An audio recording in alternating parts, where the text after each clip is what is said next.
وقبل ما نبدأ الفيلم ما تنسوش اللايك والاشتراك وتفعيل الجرس، دعمكم يهمنا علشان نكمل. ويبدأ فيلمنا بولد غريب جدا وعنده طاقة غريبة، بيدخل في علاقة مع البنات من غير ما يلمسهم ولا يجي ناحيتهم، وبياكل كمان الأشياء الغريبة زي الورق والكرتون، وبيحرق ايده بالنار وايده ما بتتحرقش. ولو حد خبطه او ضربه العكس اللي بيحصل، الشخص اللي ضربه هو اللي بيحس بالألم. ولما بيفكر في امور قلة الادب مع البنات او يعمل معاهم عسل بالقشطة، هما كمان بيبادلوه نفس الشعور بالظبط.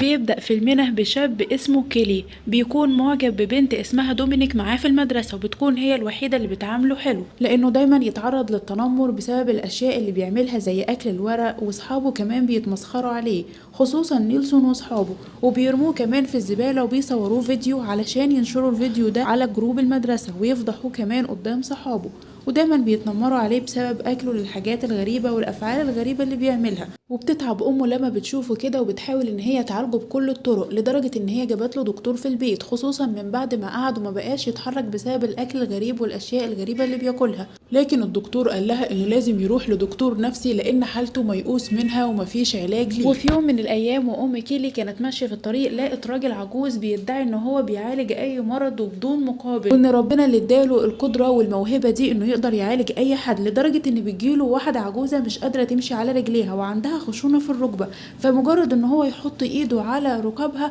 ففجاه ان هي تطلع تمشي كانها واحده صبيه بالظبط. وبتروح له ام كيلي وتترجاه انه يروح معاها علشان يعالج ابنها، فبيوافق فلوجر وبتديله فلوس لكنه بيرفض. واثناء ما هو واقف بيجيله شخص اسمه ريدو، بيحذره انه ما يفكش الطلاسم والرسومات بتاعه السحر بتاعه اجداده، لانه هو يعتبر سرقها من اجداده. لكن فلوجر بيرفض بشده وبيقوله ان هو مش هيبطل يفك الاسحار اللي بيعملها، وان دي هي اللي بتعطيه القوه اللي هو فيها.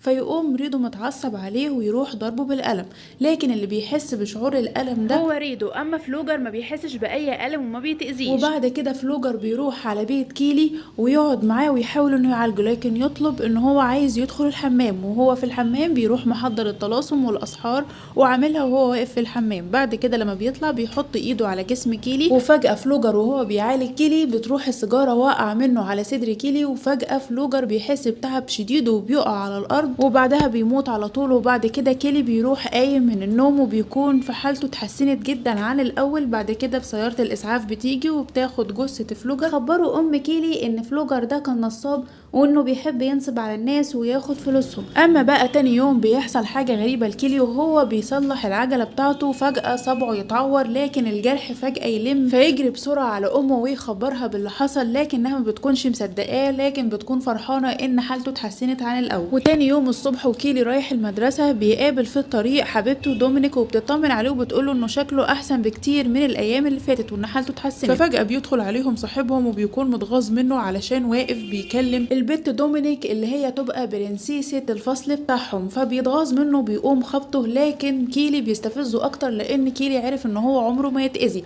ولما صاحبه بيضربه بالعكس الضربة بتيجي في صاحبه، ولكن كيلي ما بيتأذيش. وبعد ما كيلي بيخلص مدرسته بيروح على بيت امه ويحكي لها على كل اللي حصل. وفجأة وهم قاعدين الباب يخبط، ويطلع اللي ورا الباب ده هو ابو ريد اللي هو كيلي ضربه. وبعد كده بيقول له انت ازاي ضربت ابني؟ فبيقول له ان هو ما جاش ناحية ابنه، وانه بالعكس ابنه هو اللي كان بيرزل عليه. وامه برضو ما تصدقش ابو رد وتروح قافله الباب في وشه. وبيقعد كيلي يحكي لها فعلا اللي حصل بالظبط، فبتعرض عليه امه انه هي تقرصه، لكن لما بتقرصه بالعكس امه هي اللي بتحس بالقرصه لانها حاولت تاذيه. وبيجيب برضو الولاعه ويحاول يحرق ايديه، لكن ايده ما تتحرقش، فتستغرب امه من اللي بيحصل. وتاني يوم برضو وهو في المدرسه زميله يقوم مديله بالشلوط، ففجاه زميله هو اللي ياخد الشلوط ده بدل كيلي. وهما بقى قاعدين في الفصل بيقعد بقى كيلي يتخيل ان هو مع البنت دومينيك اللي هي تبقى حبيبته، ان هي بقى بتعمل معاه قلة ادب، والبنت برضو التانية، ويتخيل ان هما الاتنين وداخلين معاه بيعملوا عسل بالقشطة، وفجأة هما كمان يبادلوه نفس الشعور، وبيحسوا بالرعشة الفيزيولوجية بتاعة العسل بالقشطة بالظبط، كأنهم بالظبط في العلاقة. وفي اخر اليوم المدرسة بتعمل حفلة ترفيهية في اخر اليوم للطلبة، لكن بيتخانق كيلي مع نيلسون واصحابه، ويحاول نيلسون واصحابه انهم يدخلوا في خناقه، لكن ابو نيلسون بيجي ويفرقهم عن بعض. وبعد ما الحفله بتخلص الكل بيروح على بيته، وبيركب نيلسون مع صاحبه بيرال، وبيكون قدامهم كيلي راكب عجله، وبيحاولوا ان هم يسرعوا قوي من سرعه العربيه علشان يخوفوا كيلي، وفجاه بيدوسوا عليه ويخبطوه بالعربيه، وكمان بيدوسوا عليه بالعربيه جامد. ولكن المفاجاه اللي حصلت ان بيرال هو اللي لقوه مات، اما كيلي لسه عايش زي ما هو. فبينزلوا اصحابه من العربيه وهما مرعوبين، وكمان طلعوا يجروا لما لقوا كيلي حي. وتيجي بعد كده دومينيك وصاحبتها وينزلوا من العربيه ويحاولوا يطمنوا على كيلي، وبيتصلوا بالشرطه علشان تحقق في الحادث. وبتيجي الشرطه وبتشوف ايه اللي حصل، لكن صحاب بيرال بيقولوا ان السبب في الحادث هو كيلي، لانه كان ماشي في نص الطريق بالعجله. وبتيجي ام كيلي وبتقول لكيلي انه ما يحاولش يقول للشرطه على القوه الخارقه اللي عنده، وبتكون دومينيك قاعده سامعاهم وبتعرف ان كيلي عمره ما بيتاذي خالص. وبيكون تاني يوم دومينيك وكيلي قاعدين في كافيتيريا المدرسه، وبيقعد يتفرج عليهم صحاب اللي مات، وبيحاولوا ان هم يقرروا ينتقموا من كيلي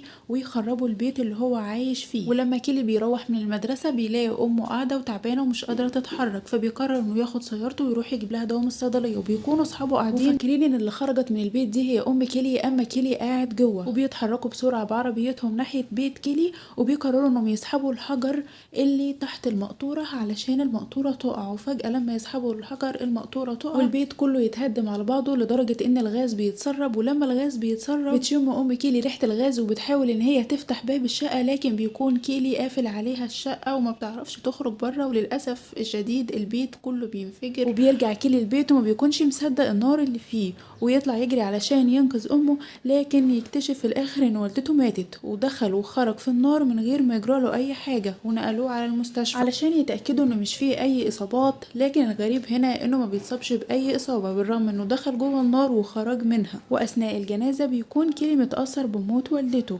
وبيروح مع الضابط يركب معاه العربيه، والضابط يحاول يلمح له اذا كان يعرف اي عدو ليه. وده لان التحقيقات اثبتت ان الحجاره اللي تحت البيت واللي كانت ساندة البيت اتسحبت من تحت، وان اللي حصل ده كان بفعل فاعل. ومش بيسيبوه في حاله، كمان بيمشوا وراه بالعربيه وهو راكب مع الضابط، فبيشوفهم كيلي وبيتعصب، وكمان بيقعدوا يتمسخروا عليه ويضحكوا وهو في العربيه. فبيقرر ان هو يهرب من الضابط، وبيستخبى ما بين الاشجار علشان مش يشوفوه. بيكون قاعد منتظرهم لحد ما يجي عند النهر، وبيجوا فعلا عند النهر، وبينزل واحد منهم في النهر علشان يعوم شويه اسمه توكر. وبيقدر كيلي انه يمسك هدوم توكر، لان القوه اللي عنده بتخليه لو مسك هدوم اي حد يقدر يتحكم في الشخص اللي يمسك هدومه. وبيلف كيلي قميص توكر حوالين رقبته علشان يخنق نفسه، لكن اللي بيتخنق بيكون توكر. ويحس توكر فجأة ان هو مش قادر يتنفس، وفي صعوبة خالص في التنفس لدرجة انه بيختنق بدرجة غريبة ويغرق على طول في البحر. ويقف كيلي قدام صحاب توكر ويقول لهم ان دوركم هيبقى الجاي، وان انتوا هتبقوا زي توكر بالظبط. واول ما الشرطة بتيجي كيلي بيهرب من المكان، لكن صحاب توكر بيقولوا ان كيلي هو المتسبب في الغرق ده، لكن التحقيقات بتثبت ان توكر غرق من نفسه ومات موتة طبيعية. وتاني يوم بيكون نيلسون وتوني في معمل المدرسة، وبيدخل عليهم كيلي وبيحاول ان هو يستفزهم ويعصبهم علشان يضربوه. وفجأة بيقوموا يضربوه، وبيجبر كمان توني انه يرمي عليه مواد كيماوية في المعمل، لكن المفاجأة ان وش توني هو اللي يتحرق، اما وش كيلي بيدنه زي ما هو. وبيروح كيلي عند نيلسون وبيحاول ان هو يخليه يعترف عن اللي حصل في بيت والدته. واول ما الضابط بيدخل عليهم بيهرب كيلي من المكان كله. وتاني يوم بيكون نيلسون عنده تدريب في الملعب، فبيكون الضابط خايف عليهم ليجرى لهم حاجه من كيلي، لكن المدرب بيقول انه ما يقلقش خالص ويروح يستريح في عربيته. في نفس الوقت بيكون كيلي بيتسلل لعربيه نيلسون ويحاول ياخد اي حاجه من هدومه علشان يقدر يتحكم فيه. وبيكون معاه ثاقب كهربائي، وبيقف قدام نيلسون وابوه المدرب وبيقول انه هو هينتقم منه، وبيبدا يدخل الماسك بالكهربائي في رجله علشان نيلسون هو اللي يتعذب بداله. ولما المدرب بيشوف ده بيحصل قدامه بيحاول يخطف المسدس من جيب الضابط علشان يقدر ان هو ينقذ ابنه. واول ما ابو نيلسون يضرب النار في راس كيلي يموت ابو نيلسون، وكمان يموت ابنه لانهم حاولوا يؤذوا كيلي. وبتكون دومينيك واقفه واتفرجت على كل اللي حصل، وبتتخانق معاه وتقول له انه لازم يتخلى عن القوه دي لانها بتفسده اكتر ما بتفيده. وفي الاخر كيلي بيقتنع بكلام دومينيك، وكلهم يتجمعوا عند قبر فلوجر ويحاولوا ان هم يفكوا الاشفار والاسحار عند القبر. لكن وهم بيفكوا الاسحار